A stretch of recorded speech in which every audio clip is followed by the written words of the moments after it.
It's Sybil Wilkes with what you need to know. Today is Monday, June 21st, 2021. Happy summer, everybody. Number 1, this year's Juneteenth celebration kicked off with a presidential signing Thursday, making June 19th a federal holiday. That's Juneteenth National Independence Day. Does the unanimous support of the Juneteenth federal holiday portend a positive outcome for the For the People Act, the John Lewis Voting Rights Act, or the George Floyd Policing Act?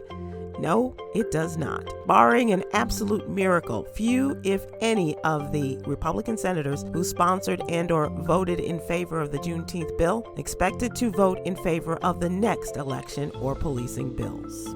Number 2, Georgia Secretary of State Brad Raffensperger announced the purging of over 100,000 names from state voter rolls. According to a statement from Georgia's Secretary of State, the voter files being removed are obsolete and outdated. The announcement follows a blitz of new voting restrictions in Republican-led states, with Georgia as the first presidential battleground to impose new voting restrictions following Joe Biden's victory in that state.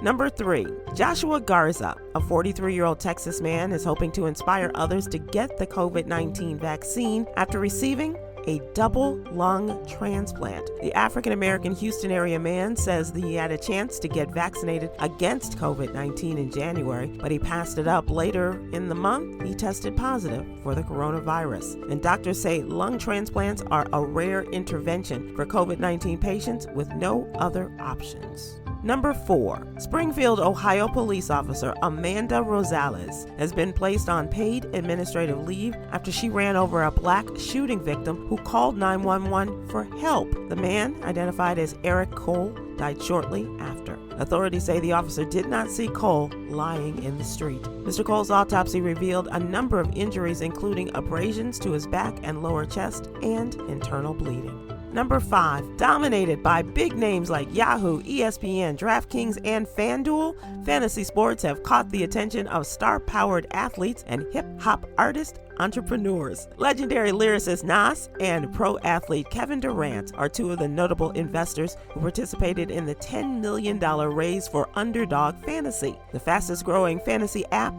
ever. Fantasy football is a billion-dollar business with an estimated 60 million people in North America playing the sport, and the entire industry is worth $7.2 billion. Here's your daily inspiration from Yogi's Jewels.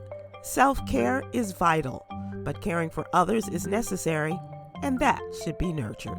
Join me today live on YouTube and Facebook at 7 p.m. Eastern, 6 p.m. Central with comedians Huggy Lowdown and Chris Paul as we discuss today's top headlines and more. Thank you to our What You Need to Know partners, Alpha Kappa Alpha Sorority Incorporated and Black Voters Matter. Join Black Voters Matter this week on the blackest bus in America for our Freedom Ride for voting rights. Visit blackvotersmatter.com for a list of cities and dates. I'm Sybil Wilkes. Be informed, be empowered.